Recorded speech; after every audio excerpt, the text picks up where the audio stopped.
For an instant audit on this, let's go to Simon Constable, a columnist for Dow Jones Newswires, and Jim Frischling, co-founder and president of NewOak Capital. Thank you both for joining us this morning. Simon, good morning. I'll start with you. Can you help explain what it was that the point that Larry Summers was trying to make? While the unemployment rate stood steady at 9.7%, there was job creation, so folks wonder, well, why isn't the unemployment rate getting better? Yeah, what happens is when we make the estimate of what the unemployment rate is, we make a lot of phone calls. It's 60,000 households are called, and the question is, are you out of work and looking for work? And if you're not looking for work and you haven't got a job, you're not counted as unemployed. So we have this estimate that goes on, and so as people feel better and better about getting, about their prospects of getting a job, they say, well, okay, I am out of work, and now I'm looking for work, and so you get this sort of extra people in the So mix. all those folks that got tired of looking for a job during the recession, they've been sitting at home, and now they're in the workforce, so that really kind of cancels out the job creation because now they're looking for work. Absolutely, and there's one more thing. This 9.7 number, I don't like to say 9.7. I like to say that the unemployment rate is either 9 or 10 or 11%. It is an estimate. We don't ring up every single household in the U.S., however many million it is. We make this estimate based on a relatively small sample, and to say 9.7 assumes there's a level of accuracy that just isn't there. It's 9 or it's 10 or it's 11. The good news is it's still trending down. The bad news is it's still too high. Jim, the markets seem to be interpreting this as a positive today, the fact that there was job growth. I think the number was it was below expectations. However, I think much of that could be the result of the census being almost half of what people had expected. So I think the 190, 200 estimate from many analysts, while it didn't get there, didn't get to that number, I think the 162 was actually well received, and the positives therefore are outweighing any negative concern in this period. Simon, do you think that we've turned a corner as far as job growth? Yes, because we've got this non-government job growth. There is job growth within the private sector, which has got to be the engine of growth. It always has been.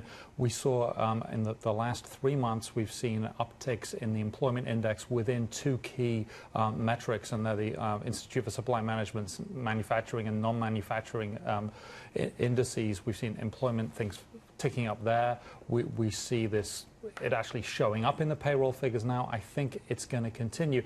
The big problem with unemployment is that there's a bifurcation.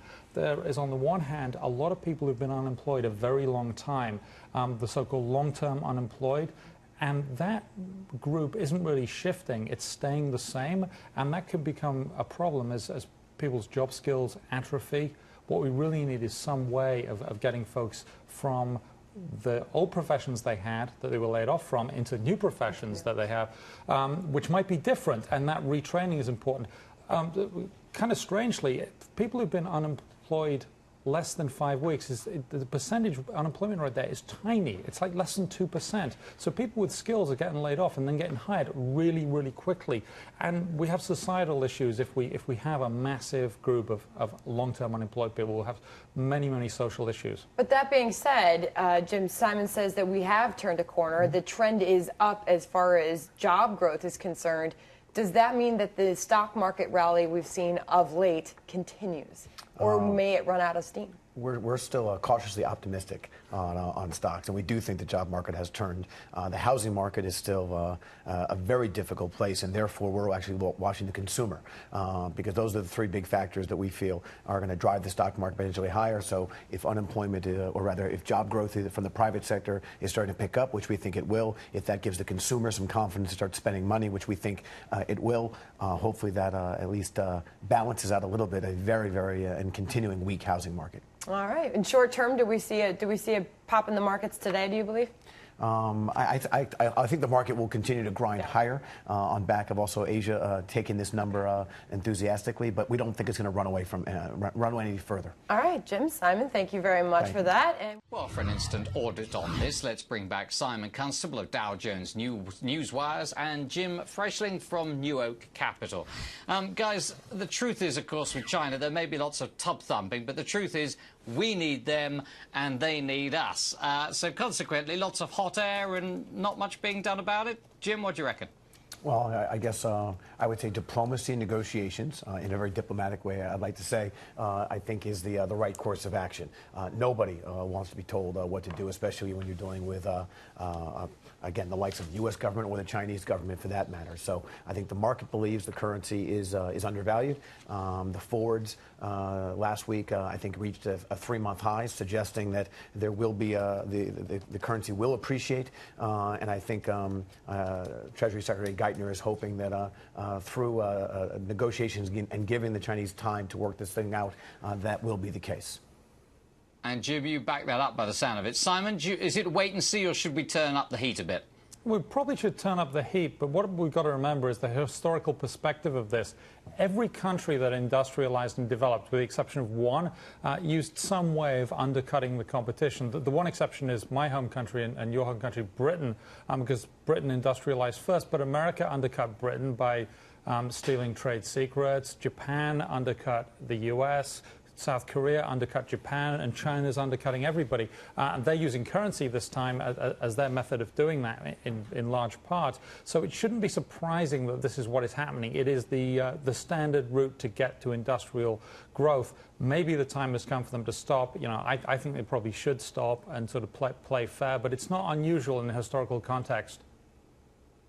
And lots of companies, Western companies in China, threatening to pull out. The headlines here constantly with companies saying it's being very difficult, they're being discriminated against. But it's not all sectors, Jim. You were saying earlier that some sectors are actually doing very well, others are struggling.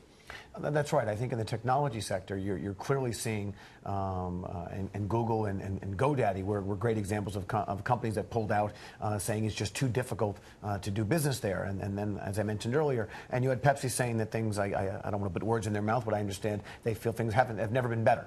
So I think it does depend on the industry. And again, no one's going to give up on China. And as you said at the top of this piece, these are two countries that very much need each other. China is the single largest foreign holder of U.S. Treasury. So again, I do think that while there are a number of folks asking for penalties and tariffs, I think Mr. Geithner's stance and the administration stance to kind of cool it a little bit and give this thing time to work out is probably the right course of action. And Simon, that Treasury debt is really key to this, isn't it? Absolutely. They're our banker right now, and that's so we can go and consume more goods than, or the value of more goods than we produce. They're basically funding us like crazy credit card. I would point out, though, that we don't want to start a trade war with tariffs and stuff like that being slapped on goods or even quotas or anything. That would be bad, and that's what plunged the world into the Great Depression in the 1930s. It was tariffs, not other things as that other people point to. That's the key. And guys, just briefly, how undervalued are we talking? Is it a big discrepancy, or do we think a slight movement's all that's needed?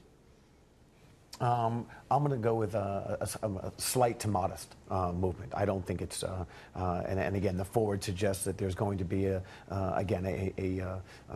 modest appreciation in the currency. And again, China has every reason to allow this to happen to avoid its own bubble. And its Simon, just briefly. Yeah, I'm with him. Up.